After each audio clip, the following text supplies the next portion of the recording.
go. Ecclesiastes 3. I'm going to pick up two verses in Ecclesiastes chapter 2 because Ecclesiastes chapter 3 explains the worldview that is actually portrayed in Ecclesiastes chapter 2 and verse 24 through 26. So let me take you to those verses. Here is the first thought. Ecclesiastes 2 verse 24. And it doesn't get better than this. Let's look at it. Ecclesiastes 2, verse 24. There is nothing better for a man than that he should eat and drink, and that he should make his soul enjoy good in his labor. This also I saw that it was from the hand of God. Now here's a question. As you look at Ecclesiastes chapter 2, verse 24, it does kind of remind you a little bit of the rich fool. Remember, he said he was going to tear down his barn, he was going to build greater barns, and then he was going to sit back and say to himself, eat, drink, and be merry, right? That was his attitude. So it's interesting here in Ecclesiastes 2, verse 24, that's what it seems that Solomon's saying. And so here's the question, though. Is Solomon saying all there is to life is to eat, drink, and be happy? Is that all that he's saying? And the answer is no. Because look at the last phrase. This also I saw that it was from the hand of God. So what exactly is this verse saying? It's saying that there is a reward for our labor. There should be an enjoyment that we have in those things that our labor has been able to provide. Now, that's not self-centered, but I think sometimes as believers, we almost feel guilty for being successful. We almost feel like, well, maybe we shouldn't enjoy this. Let's say, and I'm not going to go on a cruise. I don't really enjoy them that much. All you do is eat and go to the gym and try to get off everything that you just finished eating. But let's say that you enjoyed cruises. Should anybody that's on a cruise feel really guilty that all they're doing is eating and sleeping and tour? Is that wrong? And the answer is no, it's not wrong. It's enjoyable. So the point is that I wanted to make to you here is that it's not wrong to enjoy the fruit of your labor. That's the point that Solomon is making here. And he says, by the way, this is from the hand of God. Here's another verse, verse 25 and 26.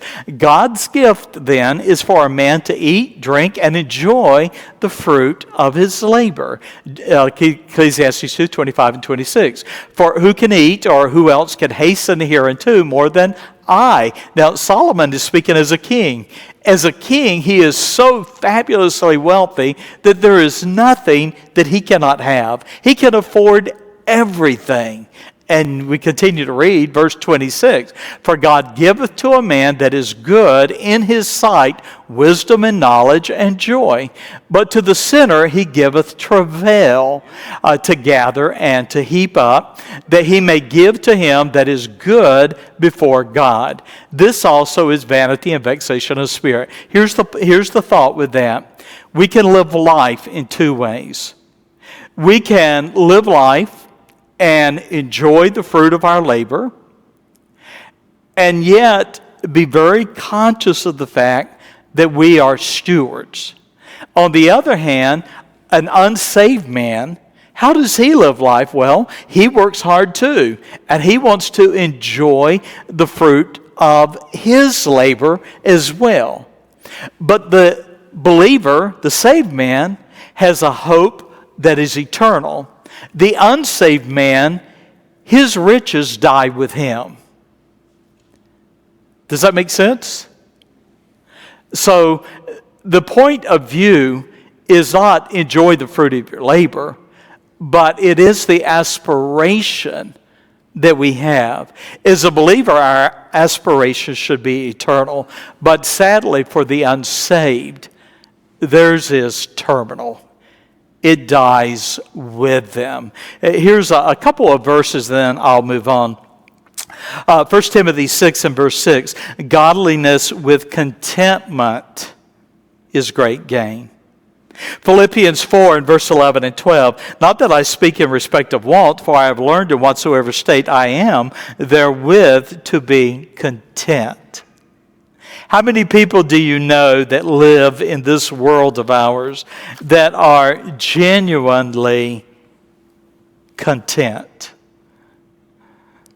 What's the old quote of Rockefeller, at the time one of the richest men of the world, and he was asked, when will you have enough? And what was it, Rob? Help me. $1 more. In other words, he could never be content with what he had. So here's the question. Is it wrong to aspire to be financially successful? Is that wrong? No. Is it wrong to enjoy the fruit of your labor? And the answer is what? No. But it is wrong to not be content, to trust the Lord, to rest in Him. And so that is the background. That's the worldview that we're going to come to now. So on your outline, let's go through this a little bit. So we're looking at God's sovereignty and the times of man under the sun. Now, let me give you as we go through this, I'm going to do it a little bit different. I'm going to give the verse, and then I'm going to fill in the blank. So here we go. Ecclesiastes 3 and verse 1. To everything there is a season, and a time to every purpose under the heaven. Now, how many of you have a past? We all have a past, right? And we look at life, and sometimes I can catch myself, and you do too, about pondering how many years do I have ahead? Do I have 10 years? Do I have 20 years?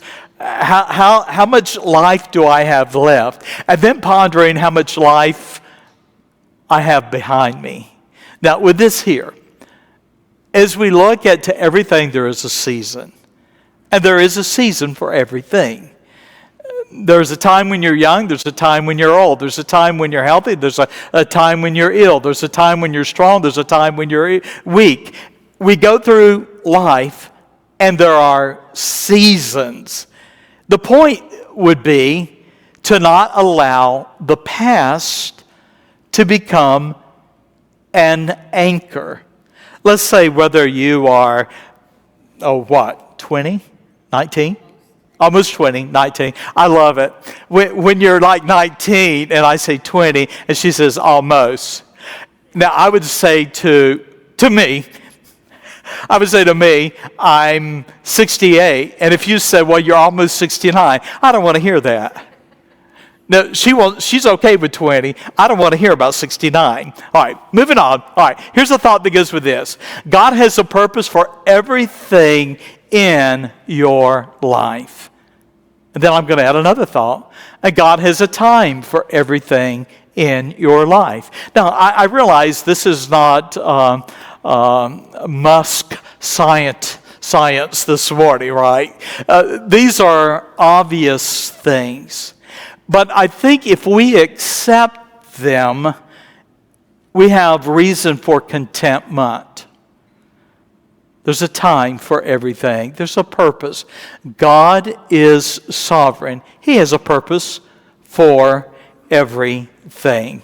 Now, I'm going to keep moving because there's a lot that I need to cover. I have actually 14 statements, all right? 14 statements that evidence God's sovereignty and prove His providential work in your life, all right? So 14 statements that will evidence God's sovereignty in your life. God's providence in your life. Here's the first one. Ecclesiastes 3, verse 2. There's a time to be born and a time to die. What is that talking about? It's life. The two greatest milestones in your life is going to be when you were born and when you die. When you were born, we already know the answer. When you die, there's a question mark. But we know that our times are in God's hands. Now, look at the second part. There's a time to plant, and there's a time to pluck up that which is planted. Now there we're talking about work, or we could say activity. Now that verse goes on into verse 3, a time to kill and a time to heal, a time to break down and a time to build up. Let me give a little bit of an interpretation on this here. So we're going to go back to verse 2. There's a time to plant and a time to pluck up that which is planted. So the picture there is what? Of agriculture, right? It's a picture of farming. And so there's a time that you plant, and then there's a time that you come through and you plow up that which is planted. There's a time for planting. There's a time for harvest. When I moved in Michigan, Sheila and I actually had a pretty good sized garden a few years when we were up there. And we thoroughly enjoyed it. I mean, literally raising, what would it have been? Maybe about a half an acre. I mean, it was quite a bit. And we had cow manure was our fertilizer. So it was truly, I was organic before there was organic, all right? I never put fertilizer out. I just took the cow manure and ran it through and planted. But when I moved to Florida, I could not for the life of me figure out the seasons. Now, Cliff Linderman, Dan's dad, he always had a great garden. But I came here, I could not figure it out. And then I found out there's 2 seasons in Florida. You can actually have 2 gardens. And I was trying to follow the South Carolina and Michigan calendar, and it did not work. Point is this: in our life, there's a time that you labor, and then there's a time that is plucked up. Here's another. There's a time to kill and a time to heal. There's a time to slay. There's a time to put to death. There's a time to repair, to rebuild, and to restore. And then there's a time to break down and a time to build up. The idea of breaking down is to tear something down. When I was growing up, I helped my dad on at least 2 different houses tearing down old clapboard side homes. We took the lumber, and Dad built barns on our little farm out of the lumber that we reclaimed from those homes. So there's a time that you break down, but then there's also a time that you build. I've never been able yet to build my own home. I would love to do that one day, but I can look at my calendar in life and says, well, I don't know how much time I have. But if I ever get the chance, I hope that I can do that. So to tear down and to build. Here's another. There's a time to weep and a time to laugh, a time to mourn and a time to dance. What is that? That's all about emotions there. Emotions. The word weep is to wail, is to cry. The word laugh is to be amused, to have pleasure. We have at home one of these electronic picture frames. And my kids can upload pictures to the picture frame of our grandkids. And Sheila has been uploading them too. And we can sit in our family room, and this electronic frame is running pictures together and all the memories, right, that come rushing back. Most recent one was of Anastasia, our youngest grandbaby, dressed as a strawberry. And I told Sheila one day she's going to see that and be very upset that she was a strawberry. But, you know, to just see memories. So there's a time to weep. There's a time to laugh. There's a time to mourn and a time to dance. We've all experienced those times. Things come in cycles, don't they? And sometimes it takes a while to work through the time to weep and the time to mourn. Here's another, verse 5. There's a time to cast away stones and a time to gather stones together. There's a time to embrace, and there is also a time to refrain from embracing. Let me give you 2 things there. The first is enmity. To cast stones, to hurl stones. So there's a time to cast away stones. But then interesting, there's also a time to gather stones. If you were building, you might gather stones to build a fence. Or you might would gather stones to build a house. The home our son up in Pennsylvania lives in is made of stones that were taken off the land in I think it was 1840. I think it was. Half of the house was built in 1840. And so they have the stones, and then they put the, what's the outer coating of? Huh? Stucco. They put stucco on the outside. But people up there now are tearing off the stucco and exposing the beautiful stonework that's underneath there. And so there was a time, if you were poor, you would, a poor farmer, you would take stones off your property and you would build your house. Now the rich people are going in and they're tearing the stucco off the house to expose the stonework that's there. Half of their house was built in 1840, the other half in 1940, so it's a very historic home. So there's a time to cast away stones, and there's a time to gather stones. When I read cast away stones, I go back to my youth when Dad was starting a new field to farm in, and as he would run the plow through the field, guess what would start showing up? Stones. And so we would start hauling the stones off the garden site and removing them out of the way. One, get them out of the way of the plow. Number two, you can't plant seed and it prosper with stone. Remember the four soils. And so casting away stones as well. And then the time to embrace and a time to refrain from embracing. So there's a time to love and embrace, but there's also a time to distance yourself. We've all experienced that in life, that somebody you loved and they were dear friends, and then one day something happens, and now you distance yourself from them for whatever the reason or the cause might be. Again, Solomon is sharing from his life experiences. Now, verse 6, there is a time to get and a time to lose, a time to keep and a time to cast away. Now, let me give you the two thoughts here. The first is a time to possess. So a time to get is to search for. It's to desire. It's to seek after. A time to lose is the time of disposing or dispersing. There's a time to keep, that is to save.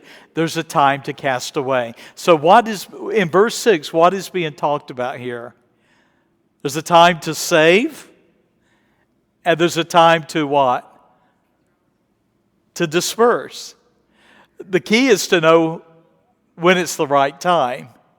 In our culture today, there is a tendency that to do one of two things, and both of them can be tragic. One is to disperse too soon, or that is give your children access to, quote, their inheritance too soon, because invariably they may take it all. The other is to hoard so long that when you could have done good, you did not. And so there's both of those there. There's a time to keep, to save, to possess, but there's also a time to disperse and to cast away. Any thoughts? Any observations? Yes, ma'am. As I look at this, I see words and ideas that are very balanced. My word for 2025 is balance. Try to maintain that good equilibrium between the two things that sometimes pull us in life. And I think when we read these, we see the wisdom that he had, because most everything is not in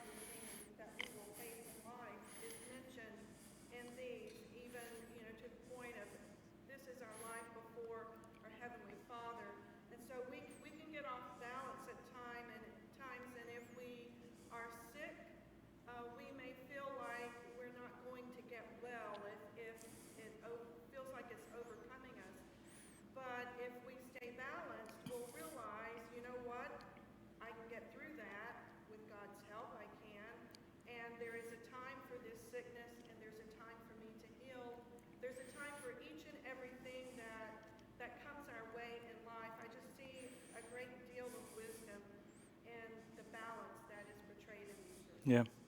Somebody else. Let me give you word definitions. It might help you enjoy it here a little bit. Looking at the time to get and the time to lose, the time to keep and the time to cast away. The word get, I've already defined it. The word to lose is to give up something as lost. In other words, there's a time sometimes to let go. Another, the word keep is to guard or preserve or save. And the word cast away is to dispose of or to give. So there's a balance, like Sheila was saying. Let me give you a general observation, and a whole bunch of them I'm going to have to work through real fast here. Let's work through this. All right, so here we're reading, there's a time to rend, or literally tear, and a time to sow. There's a time to be silent and a time to speak. Now, let's walk through this a little bit. The word rend is the picture of taking a garment and tearing it. That was a sign of mourning. Remember, King David receives news that Saul and his friend Jonathan had been killed in battle.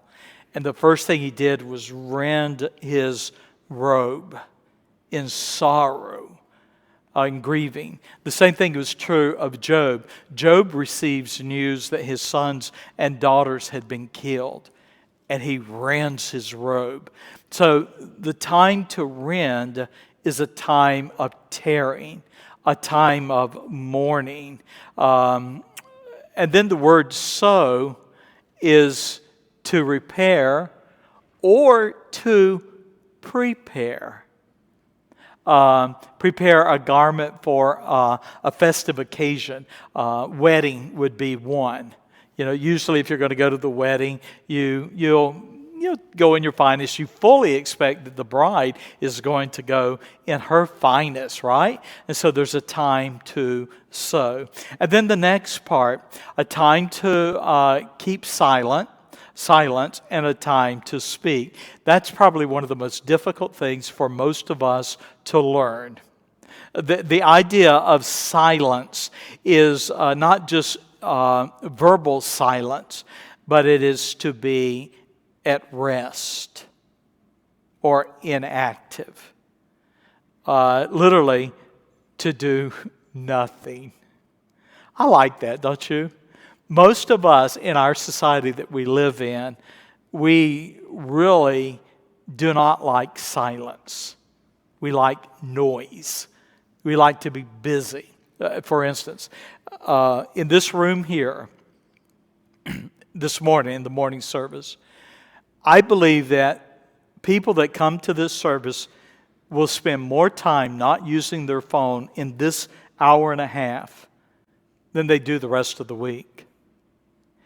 If you look in a restaurant, if you look at your own, if you look at young people, they cannot sit down without taking out a phone. They just cannot. It's impossible. They are enslaved to it.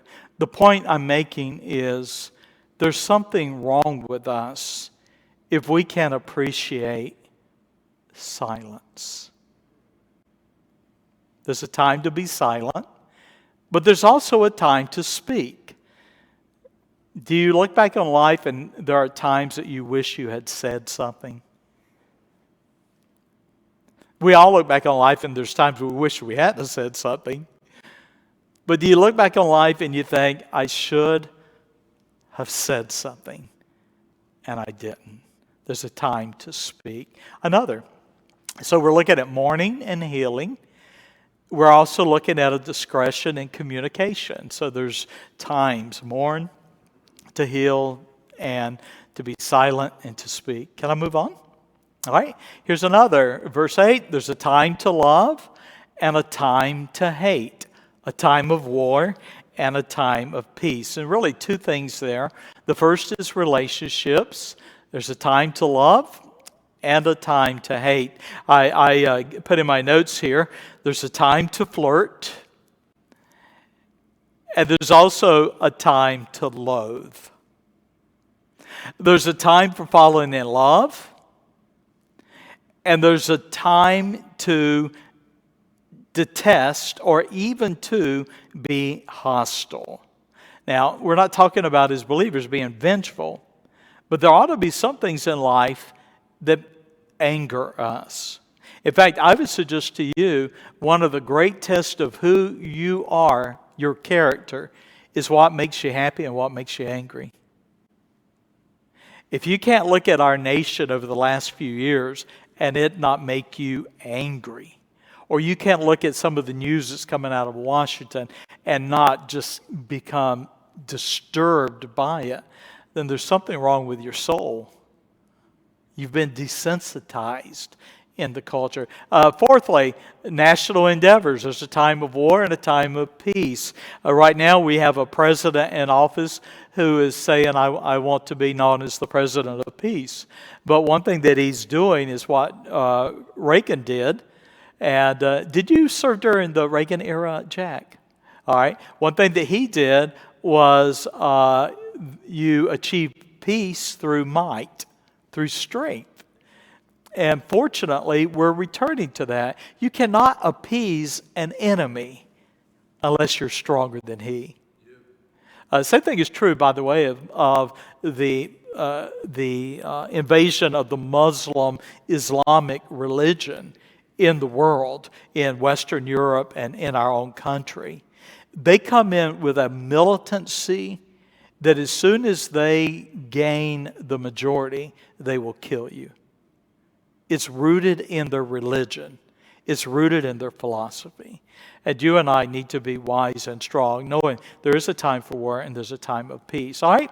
And then quickly, aimlessness of life apart from God is the subject of verses 9 through 11. I won't spend as much time on this, I promise. All right? Let me move through it. Here we go. All right?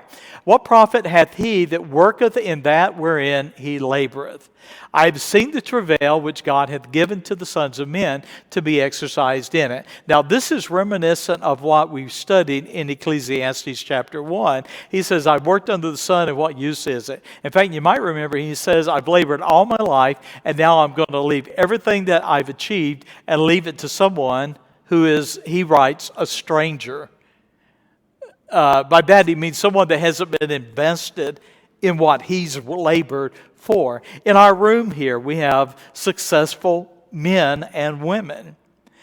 And we will, in time, leave all that we have achieved to someone else. And whether they will be wise or be foolish, we pray they'll be wise.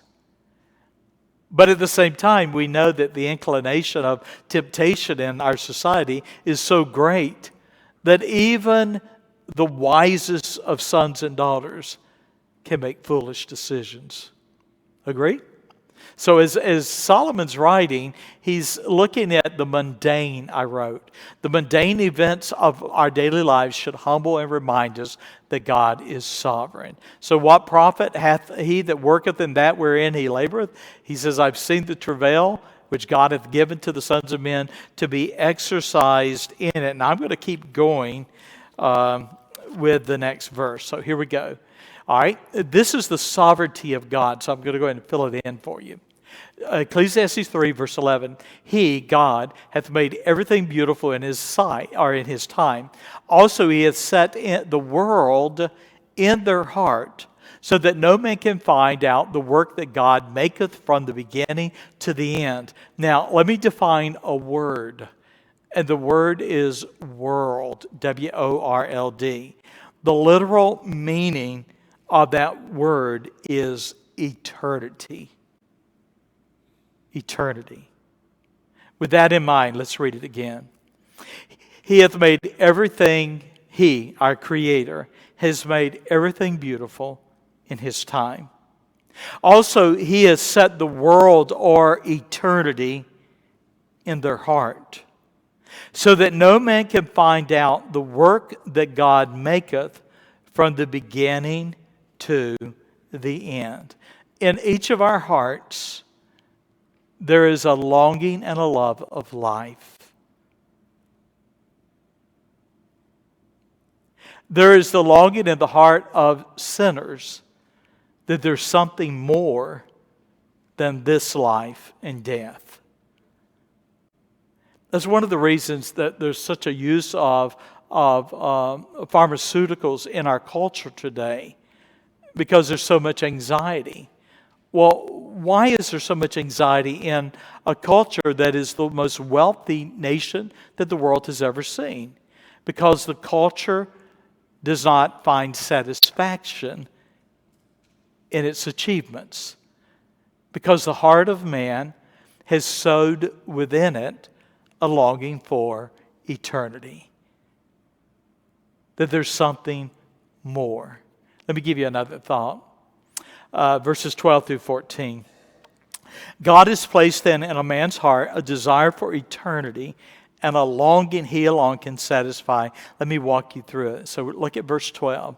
What is a believer to do? So here we read, I know that there is no good in them, that is the sons of men, but for a man to rejoice and to do good in his life. So what's the longing of man? It would be this, to enjoy life and to do good. In that there is fulfillment. To enjoy life and to do good. Number two. Moving on, verse 13. And also that every man should eat and drink and enjoy the good of all his labor. It is the gift of God. And so again, the gift of God, to eat, drink, enjoy the good of his labor. The Scriptures teach us the principle that the workman is worthy of his what? Of his hire. It also teaches in the Old Testament that as you're using an ox to work in a field or to grind grain in a mill, that you shall not muzzle the ox. In other words, God has built in to the very nature of the world that we live in that there is fruit for labor. To live your whole life and come to retirement. And you often hear about this. They retire, and within a year or 2 years, they've lost their health. They've lost everything. I remember so often my grandfather, and I shared with you about, getting up early in the morning, 7 a.m., working in the field until 12, 1 o'clock. Then he would come in, take about an hour nap. Then he would get a shower, he would eat. Then he would go to the mill, and he would work at the mill until midnight. And he did that throughout his life. And so he finally retires at 65. I'm with my grandfather. I was working in the summer in the mill that he had worked in, since would have been early 50s. So he had all the way up to his day of retirement. Literally, I'm in the very car in which my grandfather was riding after work. And he came home with a little plastic gold-plated not real gold, plastic gold rocking chair that had a cushion, like a pin cushion. And that's what he was presented at his retirement. Now, he was just a worker, a lineman, kind of guy. But I remember I'm sitting there, and I'm like probably 18 at the time, and I'm thinking, he's worked his whole life, and now he's going home with this little plastic rocking chair. Well, he spent the next 2 years fishing. He had 2 ponds. And he'd go and have his bucket, and he would sit, and he would fish. And then one day he had a major stroke. And he spent the next 15 years of his life in a nursing home. Now, for me as a young man, that was resonating with me. It's like, this is all there is to life. We know that it's not, but we also know that God has a purpose and He has a plan, that we would enjoy the fruit of our gifts and labor. Here's that I need to fill it in quickly. So you're going to have to just fill in the blanks, and I won't be able to teach it. All right, 14 and 15. No one can change the plan or purpose of God. Solomon writes, I know that whatsoever God doeth, it shall be forever. Nothing can be put to it, nor anything taken from it. And God doeth it, that men should fear before him, or literally reverence him. A thought here, what God has purposed, he will fulfill. Somebody would ask, well, then why bother praying? A lot of prayer is not only bringing our petitions to the Lord, but it is also aligning our heart and will with his will and his purpose. And God gives us that opportunity to work through the emotions and the aspirations. And God's heart is moved by our prayers. But God already knows what he's going to do. The balance of my prayers and God's response is amazing. It's two tracks running down, the same way. And in the distance, those two tracks appear to merge and become as one. And that really is a lot of what prayer is. It's believing in, trusting in, praying for, and knowing that God does hear and that God does answer prayer. The will and the ways of the Lord are perfect. And that's a lot of the prayer, is to accept this is God's perfect will for you. Quickly, God is immutable is another purpose that we find here. That which hath been is now, and that which is to be hath already been, and God requireth that which is past. God is immutable. Number one, he never changes. Number two, he's the same from generation to generation. God never changes. He is immutable. And then quickly, another, God's courtroom. Verses 16 to 17 introduces you to a setting where Solomon looks and he sees God as judge. Couple of things then. Solomon observed God presiding as judge. Verse 16, moreover, I saw under the sun the place of judgment, that wickedness was there, and that the place of righteousness, that iniquity was there. There was universal wickedness in the world, but God is judge.